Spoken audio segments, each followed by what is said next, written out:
Good evening, good evening, good evening. કેમ છો બધા? મજામાં? બરાબર. આપણે આ કથાઓ થોડી આગળ લાસ્ટ લેક્ચરમાં આપણે પાઘડીનું મૂલ્યાંકન વેલ્યુએશન ઓફ ગુડવિલ ની શરૂઆત કરી. બરાબર. તો એમાં આપણે બેઝિક માહિતી પણ લીધી હતી અને થોડીક શરૂઆત પણ કરી, કારણ કે આપણે પાઘડી ગણવાની અલગ અલગ રીતો છે. તેમાં પાઘડી ગણવાની આપણી પાસે કેટલી રીતો આપેલી છે? તો કે 4 રીતો આપેલી છે. કઈ છે? તો કે સાદી સરેરાશ, ભારિત સરેરાશ, પછી અધિક નફાની અને નફાના મૂડીકરણની પદ્ધતિ. આ 4 પદ્ધતિઓ છે. આપણે શરૂઆત પણ કરી દીધી. સાદી સરેરાશના દાખલા જોયા હતા, ભારિત સરેરાશનો પણ દાખલો જોયો હતો. બરાબર. 4, 5 ને 6 આ 3 દાખલા જોયા હતા. આજે આપણે આગળ વધારીએ આપણી કથાને. બરાબર. તો આપણે દાખલા નંબર 7 માં જઈએ. તો 7મું કૌંસ શું કહે છે? નીચેની માહિતી પરથી બાબુલાલ અને કાંતિલાલની ભાગીદારી પેઢીની પાઘડીની કિંમત છેલ્લા 5 વર્ષના ભારિત સરેરાશની 3 વર્ષની ખરીદીને આધારે નક્કી કરો. નફો આપ્યો છે 5 વર્ષનો, વર્ષ 2012, 13, 14, 15, 16, 17. નફો આપ્યો છે 40,000, 60,000, 75,000, 90,000 ને 1,20,000. બોર્ડમાં 3 વાર આ દાખલો પૂછાયેલો છે. જુલાઈ 2019માં પૂછાણો, માર્ચ 2024માં પૂછાણો અને માર્ચ 2022માં પણ પૂછાણો છે. 3 વાર પૂછાઈ ગયેલો છે. સમજાણું આ દાખલો? કરીએ આપણે ભારિત સરેરાશની ગણતરી. તો લાસ્ટ ટાઈમ આપણે જોયું કે ભારિત સરેરાશ માટે કેટલા સ્ટેપ છે? તો કે 2 સ્ટેપ છે. સ્ટેપ 1 શું છે? તો કે ભારિત સરેરાશ નફો ગોતવો. સ્ટેપ 2 શું છે? સ્ટેપ 2 શું કહે? તો કે પાઘડી. પાઘડી કેમ મળશે? તો કે પાઘડી બરાબર ભારિત સરેરાશ નફો ગુણ્યા ખરીદીના વર્ષો. રેડી? તો આપણે સ્ટેપ 1 થી શરૂઆત કરવી પડશે. તો પહેલા શું ગોતવું પડશે? ભારિત સરેરાશ નફો ગોતવો પડશે. તો સ્ટેપ 1,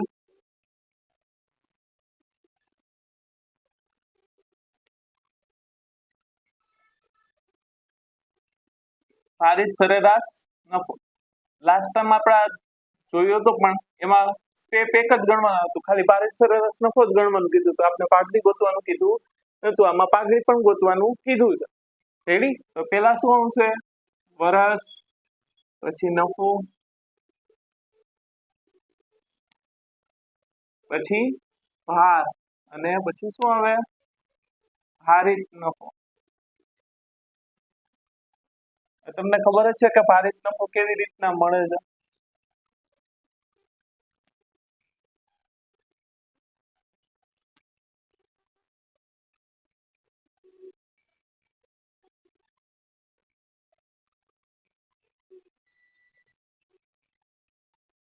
વર્ષ પહેલા 2012, 13, 2013, 14, 2014, 15, 16 અને 2016, 17. 5 વર્ષ થઈ ગયા.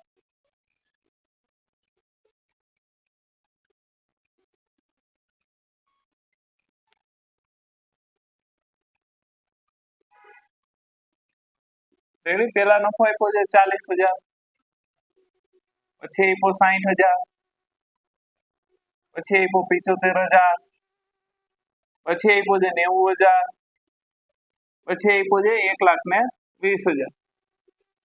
બરોબર. તો ભાર આપીએ. પેલા ભાર કેટલો આપશે? પેલા વર્ષ 1, 2, 3, 4 અને 5.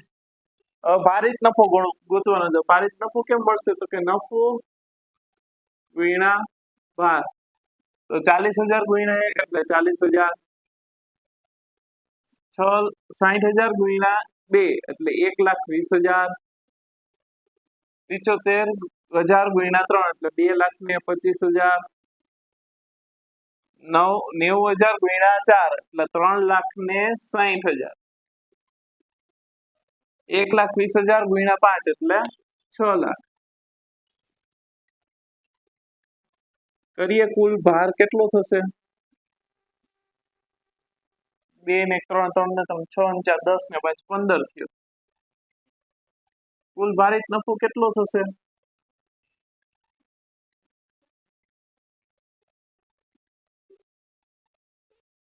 4, 12 ને 4, 16, 16, 16 ને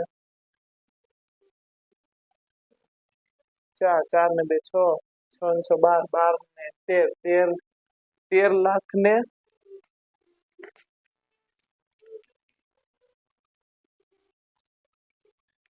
13 લાખ ને 25 ને 45 13 લાખ ને 45,000 રૂપિયા થશે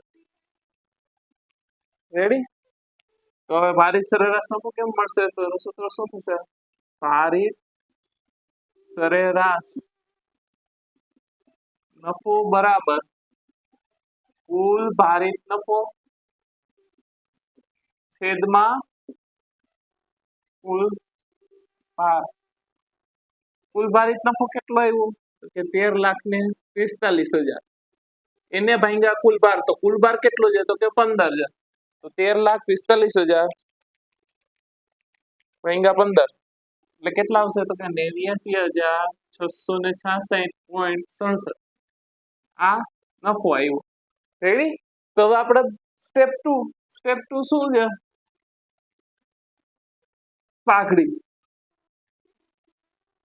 પાઘડી કેમ મળશે પાઘડી બરાબર ભારિત સરેરાશ નફો એને ગુણ્યા શું થાય ગુણ્યા ખરીદીના વર્ષો ભારિત સરેરાશ નફો આવ્યો ને 89,666.67 ખરીદીના વર્ષો કેટલાય જો ખરીદીના વર્ષો લેવાનો ઘણા ભૂલમાં આ લઈ લે નફો આપ્યો હોય ને વર્ષ કેના કી આવે છે સૂત્રમાં છે ચોખવટથી ખરીદીના વર્ષો તો ખરીદીના વર્ષો ધ્યાનમાં લેવાય તો ખરીદીના વર્ષો કેટલા છે 3 વર્ષ તો 89,666.67 ગુણ્યા 3 એટલે કેટલા થશે 2,69,000 રૂપિયા થયા તો પાઘડી કેટલી થશે 2,69,000 સમજાણું આ ભારિત સરેરાશની પદ્ધતિ તો હવે આપણે આગળ વધીએ અને પછીની પદ્ધતિ જોઈએ અધિક નફાની પદ્ધતિ રેડી તો કરીએ આપણે અધિક નફાની પદ્ધતિ હાલો એના પછીનો દાખલા નંબર 8 બરાબર તો એમાં શું આપ્યું છે તો કે પુષ્પા પ્રતિભા અને ભાવના એક ભાગીદારી પેઢીના ભાગીદારો છે તેઓ પોતાનો નફો નુકસાન 3:2:1 ના પ્રમાણમાં વેચતા હતા તે બદલીને 1:1:1 ના પ્રમાણમાં વેચવાનું નક્કી કર્યું તેથી પાઘડીનું મૂલ્યાંકન કરવાનું નક્કી કર્યું ભાગીદારી પેઢીના નફા અંગેની અને અન્ય માહિતીના આધારે ભાગીદારી પેઢીની પાઘડીની કિંમત અધિક નફાની 3 વર્ષની ખરીદીના આધારે નક્કી કરો તો હવે અહીંયા બે વસ્તુ સમજો બે વસ્તુ તમને કીધી પહેલી શું કીધી તો કે એક તો અધિક નફો કીધો અને ખરીદીના વર્ષ કેટલા કીધા 3 કીધા રેડી કરીએ શરૂઆત નફો પણ જો આમાં મિલકતો આપી છે 6 લાખ દેવા આપ્યા છે 2,50,000 અપેક્ષિત વળતરનો દર આપ્યો છે 10% 3 વર્ષનો નફો આપ્યો વર્ષ 14 15 15 16 ને 16 17 80,000 70,000 ને 90,000 રેડી પત્રક બનાવવાનું બરાબર તો પેલા શું આવે સ્ટેપ નંબર આવશે વિગત આવશે રકમ રૂપિયા ઉપર હેડિંગમાં લખવાનું પાઘડીની ગણતરી દર્શાવતું પત્રક રેડી તો સ્ટેપ 1 શું આવશે આનું કઈ પદ્ધતિ છે અધિક નફાની પદ્ધતિ અત્યાર સુધી આપણે પેલી બે પદ્ધતિઓ જોઈ કઈ બે પદ્ધતિઓ જોઈ એક તો સાદી સરેરાશની પદ્ધતિ જોઈ બીજી કઈ જોઈ તો કે ભારિત સરેરાશની પદ્ધતિ જોઈ હવે આ કઈ છે ત્રીજી પદ્ધતિ આ બે જોઈ આપણે ટોટલ 4 જોવાની છે એમાં બે જોઈ ગઈ ત્રીજી છે એ કઈ છે તો કે અધિક નફાની છે કઈ છે બરાબર તો એમાં સ્ટેપ 1 આવશે રોકાયેલી મૂડી કયું આવશે રોકાયેલી મૂડી તો રોકાયેલી મૂડી કેમ મળશે તો કે ભાઈ કુલ મિલકતો માઈનસ કુલ દેવા એટલે શું મળી જશે રોકાયેલી મૂડી મળી જશે આ તમને દાખલામાં આપ્યું જશે આપણે કઈ ગોતવાની જવાની જરૂર નથી કાં તો ડાયરેક્ટ રોકાયેલી મૂડી આવી જશે કાં તો મિલકતો દેવા આપી તો આપણે મિલકતો આપ્યા છે દેવા આપ્યા છે તો રોકાયેલી મૂડી મળી જાય કેટલી આપી છે મિલકત તો કે 6 લાખ કુલ દેવા કેટલા આપ્યા તો કે 2,50,000 તો રોકાયેલી મૂડી કેટલી થશે 3,50,000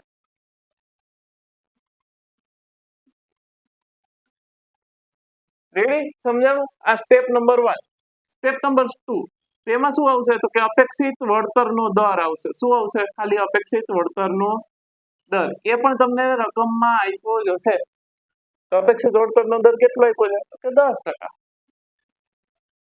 આ સ્ટેપ 2 સ્ટેપ 3 સ્ટેપ 3 છે અપેક્ષિત નફો, બરાબર?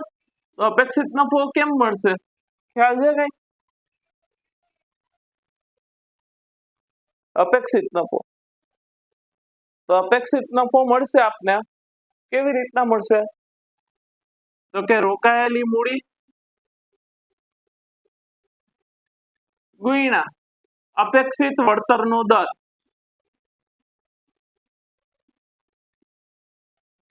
રોકાયેલી મૂડી કેટલી છે? તો કે 3,50,000. અપેક્ષિત વળતરનો દર કેટલો છે? તો કે 10%. ટકા છે એટલે છેદમાં 100 લેવા પડે. હંમેશા ટકા કેટલા હોય? 100 હોય તો છેદમાં 10 100 લેવા પડે.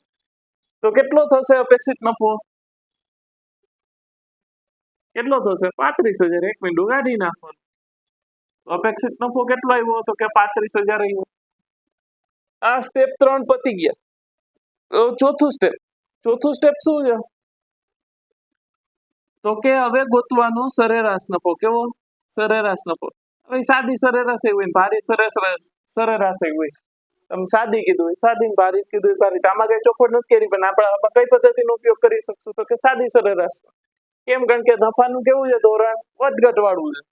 સમજાણું? તો પેલા શું લેશું? વર્ષમાં શું આપ્યું? 2014-15, 2015-16,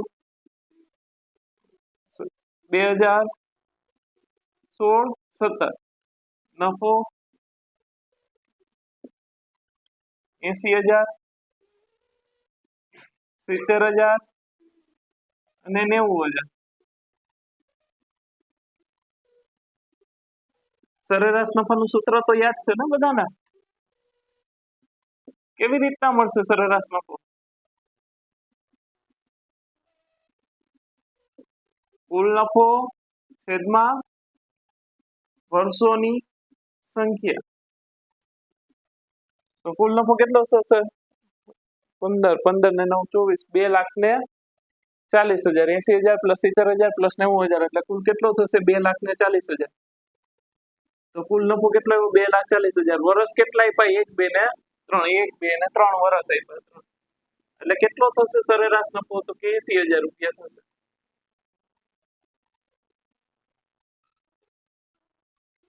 રેડી? આ 4 સ્ટેપ થયા. પાંચમો સ્ટેપ જે છે અધિક નફાની. તો અધિક નફો કેવી રીતના મળશે?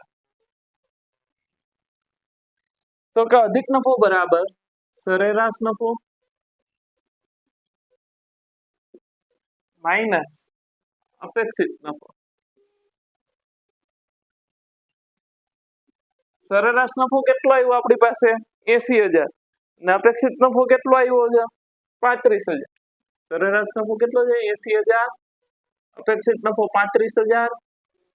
80 માંથી 35 ગયા તો કેટલા વધ્યા? 45,000. તો અધિક નફો કેટલો થયો? 45,000. હવે સ્ટેપ નંબર 6, છેલ્લું સ્ટેપ જે છે પાઘડી. તો પાઘડી કેવી રીતના મળશે? પાઘડી બરાબર શું થશે? અધિક નફો ગુણ્યા ખરીદીના વર્ષો. તો અધિક નફો આપણી પાસે કેટલો આવ્યો? 45,000.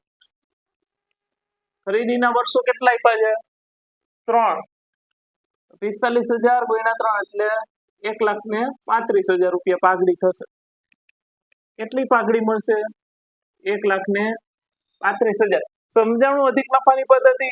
જો 6 સ્ટેપમાં છે.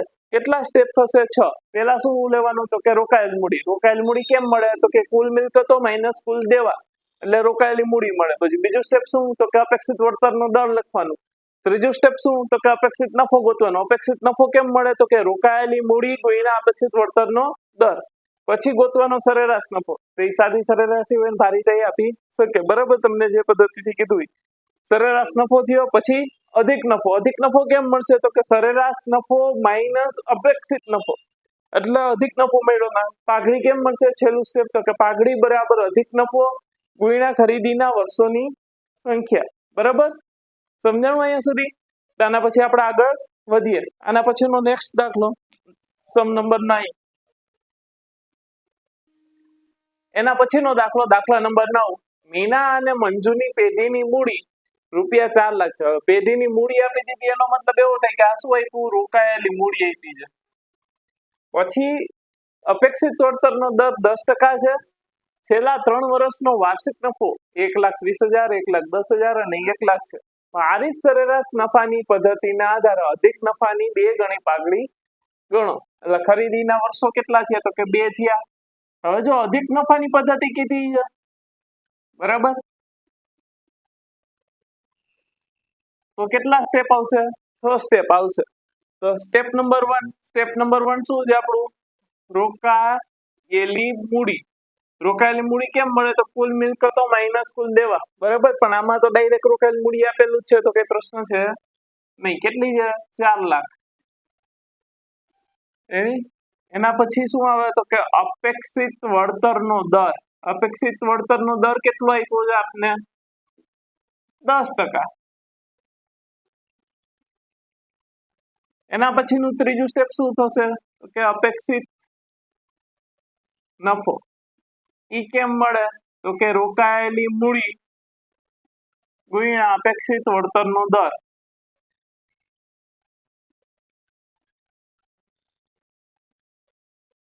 રોકાયેલી મૂડી કેટલી છે આપણી પાસે 4 લાખ. અપેક્ષિત વળતરનો દર કેટલો છે તો કે 10%. એટલે કેટલો થશે અપેક્ષિત નફો 40,000 રૂપિયા થયા. હવે કેવો ચોથું સ્ટેપ શું આવશે સરેરાશ નફો. પણ અહીંયા કેવો સરેરાશ નફો છે ભારિત સરેરાશ છે તમને ચોખવટ પણ કરી છે. અને બીજું કે ભારિત સરેરાશ નફાની પદ્ધતિનો આપણે ઉપયોગ ક્યારે કરી શકીએ ભારિત જે સરેરાશ છે એનો ઉપયોગ ક્યારે થાય તો કે કાં તો નફો સતત વધતો હોય શું થતું હોય એનું નફાનું વલણ છે એ વધતું હોય. જેમ કે પહેલા 1 લાખ હતો પછી 1,20,000 થયો પછી 1,30,000 થયો. નફાનું વલણ વધતું હોય કાં તો નફાનું વલણ ઘટતું હોય. નફો ઘટતો હોય પેલા 1 લાખ હતો પછી 80,000 થયો પછી 75,000 થયો તો એ કેવું થયું ઘટતું વલણ થયું. તો બે સંજોગોમાં આપણે ભારિત સરેરાશ પદ્ધતિનો ઉપયોગ કરી શકીએ. પણ વધઘટ હોય માનો કે પહેલા વર્ષે 80,000 છે બીજા વર્ષે 70,000 છે ત્રીજા વર્ષે 1 લાખ છે તો આમાં આપણે કઈ પદ્ધતિનો ઉપયોગ કરી શકીએ સાદી સરેરાશનો જ ઉપયોગ કરી શકીએ. સમજાણું એમાં ભારિત સરેરાશ ચાલે નહીં. રેડી તો ભારિત સરેરાશ નફાનું પદ્ધતિથી આપણે ગણીએ પેલા ભારિત નફો. તો પેલા શું છે વર્ષ. તો વર્ષમાં 1 2 અને 3 નફો આપ્યો છે આપણે. નફો કેટલો છે 1,20,000 છે પેલા વર્ષે પછી 1,10,000 છે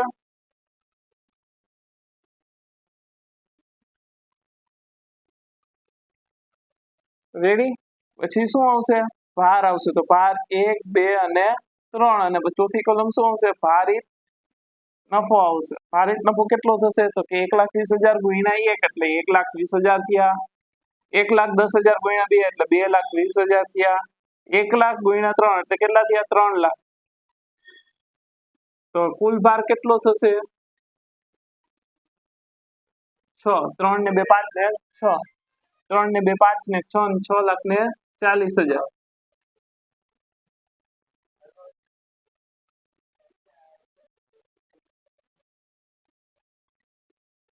રેડી.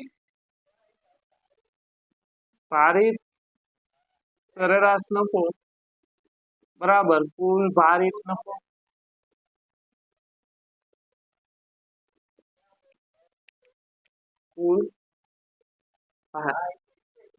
કુલ ભારિત નફો કેટલો હે તો કે 6,40,000. કુલ ભાર કેટલો છે તો કે 6,000. તો 6,40,000 ભાગ્યા 6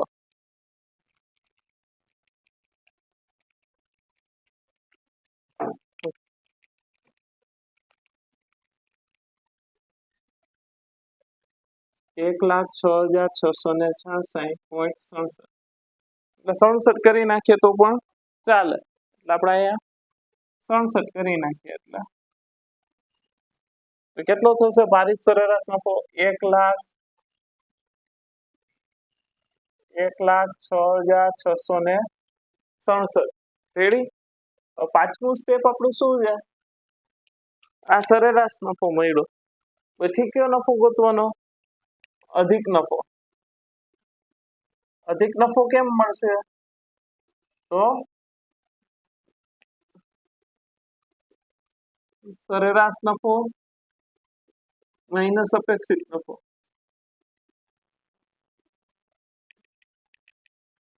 સરેરાશ નફો કેટલો આવ્યો આપણો 1,06,667 માઇનસ અપેક્ષિત નફો કેટલો 40,000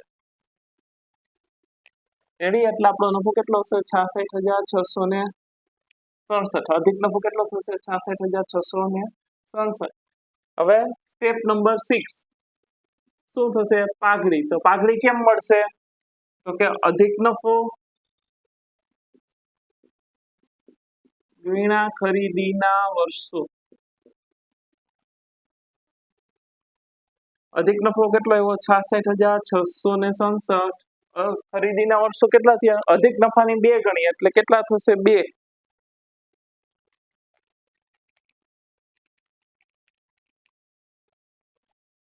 એટલે કેટલા થશે 1,33,334 પાઘડી કેટલી થશે 1,33,334 રેડી સમજાણું અહીંયા સુધી તો હવે આના પછી આપણે નવી પદ્ધતિ આપણે 3 પદ્ધતિ કમ્પ્લીટ થઈ ગઈ કઈ એક સાદી સરેરાશ નફાની પદ્ધતિ જોઈ ભારી સરેરાશ નફાની પદ્ધતિ પણ જોઈ લીધી અધિક નફાની પદ્ધતિ પણ જોઈ લીધી અધિક નફાની પદ્ધતિમાં 2 સરેરાશના દાખલા જોઈ લીધા સાદી સરેરાશ આવી ગયું ભારી સરેરાશ આવી ગયું ભારી સરેરાશમાં નિયમ શું યાદ રાખવાનો કે કાં તો નફાનું વલણ સતત વધતું હોય ને કાં તો નફાનું વલણ કેવું હોય ઘટતું હોય બે સંજોગોમાં ભારી સરેરાશનો ઉપયોગ કરી શકીએ રેડી તો 6 સ્ટેપ યાદ રહી ગયા અધિક નફાની પદ્ધતિ હોય તો કેટલા સ્ટેપ આવે 6 સ્ટેપ આવે રેડી યાદ રહી ગયું પેલું કયું સ્ટેપ આવશે રોકાયેલી મૂડી પેલું કયું સ્ટેપ આવે રોકાયેલી મૂડી પેલું સ્ટેપ કયું આવે તો કે રોકાયેલી મૂડી બીજું શું આવશે અપેક્ષિત વળતરનો દર બીજું સ્ટેપ શું આવશે અપેક્ષિત વળતરનો દર પછી ત્રીજું સ્ટેપ શું આવશે અપેક્ષિત નફો શું આવે અપેક્ષિત નફો કેમ મળે તો કે અપેક્ષિત નફો બરાબર શું થશે રોકાયેલી મૂડી ગુણ્યા અપેક્ષિત વળતરનો દર કેમ થશે અપેક્ષિત નફો કેવી રીતના મળે તો કે અપેક્ષિત નફો બરાબર રોકાયેલી મૂડી ગુણ્યા અપેક્ષિત વળતરનો દર પછી શું આવે ચોથું સ્ટેપ તો કે સરેરાશ નફો તો સાદી સરેરાશ હોય તો કેવી રીતના હોય સરેરાશ નફો બરાબર કુલ નફો ભાગ્યા વર્ષોની સંખ્યા ભારી સરેરાશ નફો હોય તો શું થશે તો કે કુલ ભારી સરેરાશ નફાનું સૂત્ર શું થાય તો કે ભારી સરેરાશ નફો બરાબર કુલ નફો ભાગ્યા કુલ ભારિત નફો ભાગ્યા કુલ ભાર રેડી પાંચમું સ્ટેપ શું થશે અધિક નફો કેવી રીતના મળે તો કે સરેરાશ નફો માઇનસ અપેક્ષિત નફો એટલે આપને શું મળે અધિક નફો મળે શું મળે અધિક નફો કેવી રીતના મળે તો કે ભાઈ સરેરાશ નફો માઇનસ અપેક્ષિત નફો એટલે અધિક નફો મળે પાઘડી કેમ મળશે તો કે પાઘડી બરાબર અધિક નફો ગુણ્યા ખરીદીના વર્ષોની સંખ્યા 6 સ્ટેપ યાદ રહી ગયા બરાબર રોકાયેલી મૂડી અપેક્ષિત વળતરનો દર અપેક્ષિત નફો પછી સરેરાશ નફો અધિક નફો અને છેલ્લે પાઘડી રેડી 6 સ્ટેપ આના પછી નેક્સ્ટ લેક્ચરમાં આપણે નવી પદ્ધતિ જોઈએ જે લાસ્ટ પદ્ધતિ છે નફાના મૂડીકરણની પદ્ધતિ okay thank you so much everyone